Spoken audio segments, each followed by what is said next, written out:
शुरुआत करते हैं उस ऐप की खबर के साथ जिसमें महिलाओं के खिलाफ काफी आपत्तिजनक चीजें पोस्ट की गई थी, खासतौर पर मुस्लिम महिलाओं के खिलाफ। ये बुली बाय ऐप है और इसको बनाने वाले नीरज बिश्नोई को अदालत ने 7 दिन के पुलिस रिमांड पे अब भेज दिया है। पुलिस को सबसे ज्यादा चौंकाने वाली बात यह लग रही है कि आखिर कैसे बिश्नोई ने जांचकर्ताओं को करीब 1 सप्ताह तक छकाया। बिश्नोई का कहना है कि उसे अपने किए पे कोई पछतावा नहीं है।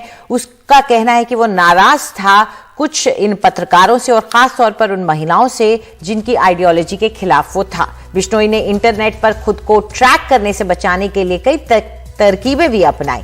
हम आपको अब बताते हैं कि किस किस टेक्नोलॉजी का इस्तेमाल उसने किया।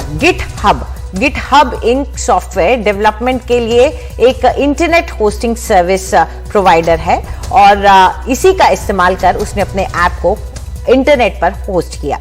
वहीं उसने प्रोटॉन ईमेल का इस्तेमाल किया जो कि एक end to end encrypted email service है और इसके अलावा प्रोटॉन इनक्रिप्टेड ईमेल सर्विस 2013 से जिनीवा में शुरू हुई थी और तब से इसका इस्तेमाल किया जाता है। इसने वीपीएन का भी इस्तेमाल किया जो कि एक वर्चुअल प्राइवेट नेटवर्क है और इसके जरिए प्राइवेट नेटवर्क की तरह संदेशे भेजे और रिसीव किए जा सकते हैं। इससे आप अपनी पहचान भी छुपा सकते हैं। तो ये सब इस्तेमाल किया गया, किस तरीके से एक ऐप बना दिया गया और वो ऐप बहुत वक्त तक लोगों के रेडार से दूर रहा। इस सब पर चर्चा करने के लिए हमारे साथ डॉक्टर प्रशांत माली जुड़ गए हैं जो कि एक साइबर एक्सपर्ट हैं। डॉक्टर माली, हमसे बात करने के लिए शुक्रिया। सबसे पहले तो यही जानना चाहेंगे कि इतना साफ है कि गिटहब की तरफ से कोई मदद नहीं मिली, ट्विटर से भी पूछा गया, उनकी तरफ से मदद नहीं मिली। ये खुद साइबर एक्सपर्ट्स ने इसको सर्वेलेंस के जरिए सॉल्व किया है। तो क्या करना पड़ा होगा, क्योंकि ये जो टेक्नोलॉजी का इस्तेमाल होता है उससे अपने आप को लोग छुपा कैसे पाते हैं, मास्क कैसे करते हैं और किस तरीके से इन्वेस्टिगेशन उन तक पहुंचती है? ये जो गिटहब जो प्लेटफॉर्म होता है वो कोलैबोरेटेड सोर्स कोड यूज करने के लिए, मतलब जो प्रोग्रामिंग बनती है उसके लिए कोई भी उसे मॉडिफाई कर सकता है, इस तरीके से बनाया जाता है। इसमें एक वीपीएन की सुविधा होती है जिसे वर्चुअल प्राइवेट नेटवर्क कहते हैं, जिसमें आपका आईपी एड्रेस, मतलब कहां से क्या कर रहे हैं उसके पता नहीं, पुलिस पकड़ नहीं पाती, लेकिन प्राथमिक तौर पे पकड़ नहीं पाती। अगर डीप इन्वेस्टिगेशन करते हैं तो पकड़ती है। और ये सब अगर यहाँ जहां पैसे का लेन देन जहां होता है वहां क्रेडिट कार्ड का यूसेज होता है या वैलेट का यूसेज होता है, उसको ट्रैक करके भी पकड़ सकते हैं। इसको रोकने के लिए इसने क्या किया था कि वीपीएन का यूसेज किया था उसने प्रोटॉन मेल, जिससे मेल एक्सचेंज होते थे। जी डॉक्टर प्रशांत माली से लगता है हमारा संपर्क टूट गया है, लेकिन हम उनसे जल्दी कनेक्ट करने की कोशिश करेंगे। लेकिन इतना साफ है कि गिटहब का इस्तेमाल करके इस शख्स ने जो ऐप बनाया, उस ऐप के जरिए इसने खास तौर पे उन महिलाओं को टारगेट किया जो अपनी बात को पुरजोर तरीके से रखती थी, जो पॉलिटिकली एक्टिव थी, जिनकी एक आइडियोलॉजी थी। और इस शख्स का कहना था कि उसे इन महिलाओं से परेशानी थी, उसे पत्रकारों से परेशानी थी जो उसकी आइडियोलॉजी के विपरीत थे। और ऐसे में उसने टेक्नोलॉजी का इस्तेमाल किया और फिर इस बुली बाय ऐप को तैयार किया। हालांकि इससे पहले एक और ऐप आया था सुली डील्स के नाम से और उसका भी इस्तेमाल इसी तरीके से किया गया था। लेकिन अब तक जो इन्वेस्टिगेशन है वो ये बताती है कि ये नहीं साफ है कि इस शख्स का उस ऐप से कोई लेना देना था या नहीं। उस वक्त भी शोर मचा था लेकिन इसकी कोई जांच नहीं हुई थी, बात खत्म हो गई थी। लेकिन एक बार फिर से नए साल के आसपास जब एक बार फिर से मुस्लिम महिलाओं की फोटो का इस्तेमाल हुआ, उनके बारे में आपत्तिजनक टिप्पणियां शुरू हुई, उसके बाद ये मामला एक बार फिर से सुर्खियों में आया। और डॉक्टर माली हमारे साथ एक बार फिर से जुड़ गए हैं। डॉक्टर माली, आप बता रहे थे कि किस तरीके से कोई अपने आप को मास्क कर सकता है इंटरनेट पे। ये 2-3 सुविधा होती है मास्क करने के लिए। फर्स्ट है तो आप वीपीएन का यूसेज करें, वर्चुअल प्राइवेट नेटवर्क की, जिससे आपके आईपी एड्रेस का पता नहीं चलेगा। आपको एक जंपिंग आईपी एड्रेस मिलता है तो पुलिस अब तक पहुंच नहीं पाती शुरुआती में। दूसरा, प्रोटॉन ईमेल का इस्तेमाल होता है। प्रोटॉन ईमेल क्या होता है? इंक्रिप्टेड मेल, मतलब एक जगह से दूसरे जगह पे जब मेल जाती है तो उसका जो उसका कंटेंट होता है वो इंक्रिप्टेड होता है, अर्थहीन होता है।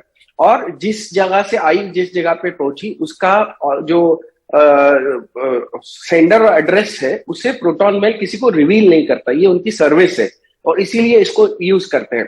पकड़ा कहाँ जाता है कि जहां पैसे का लेन देन होता है, जहां पे आप अपना आईडी जो यूज कर रहे हैं वो आईडी कहीं सारे अलग फोरम में यूज करके आपको शेखिया झाड़नी होती है। अक्सर ये जो करते हैं वो शेखिया झाड़ने के लिए ज्यादा लोग करते हैं, तो इनकी आईडीज को मैच करके हम उन तक पहुंच सकते हैं।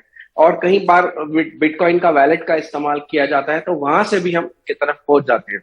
इस केस में अगर आप देखते हो कि हम ऐसी सारी घटनाओं को क्यों नहीं रोक पा रहे, क्योंकि हम प्रिवेंटिव साइबर क्राइम जो होना चाहिए इस भारतवर्ष में, एमएचए को जो भी करना चाहिए वो हो नहीं रहा है। प्रिवेंटिव साइबर क्राइम में मतलब हमारे जो साइबर जासूस है वो हमारे साइबर स्पेस में है ही नहीं, ना कोई स्टेट पुलिस का है ना सेंट्रल पुलिस का है।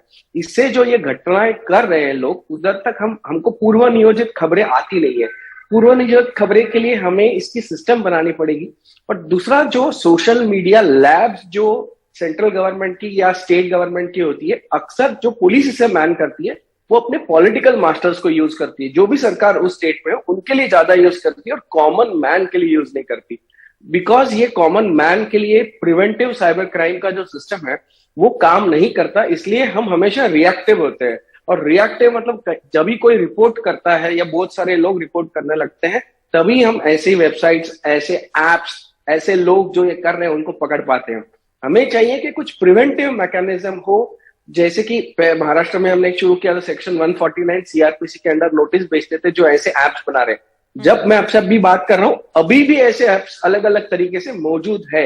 ये जो एप्स है जो पकड़े गए, लेकिन ऐसे एप्स हैं जहां स्त्रियों की नग्नता प्रदर्शित की जाती है, उन्हें भी पकड़ के रोकना बहुत जरूरी है। ये एक सवाल ये भी जानना चाहूंगी डॉक्टर माली, कि ये ऐप बनाना इतना आसान होता है कि कॉलेज के बच्चे बना भी रहे हैं, इस्तेमाल भी कर रहे हैं, पूरे ट्विटर पे उसको वायरल भी कर रहे हैं? ये ऐप बनाने के लिए पहले कैसा था, आपको कोडिंग करना पड़ता था, आपको उसका ज्ञान होना जरूरी था। अभी ये इंपॉर्टेंट नहीं है। ऐप बनाने के लिए भी एक ऐप आता है, उसमें आपको क्या चाहिए, स्क्रीन कैसे चाहिए, आप डाल दीजिए, तो ये ऐप बनाने वाले ऐप आपके लिए बना देते हैं। और ये जो गिटहब प्लेटफॉर्म है उसमें ऐसे रेडीमेड छोटे छोटे ऐप्स आपको मिलते हैं, जहां आपको सिर्फ नाम बदलना है, आपको उसका कुछ फॉन्ट बदलना है, रंग बदलना है और आपका ऐप रेडी हो जाता है।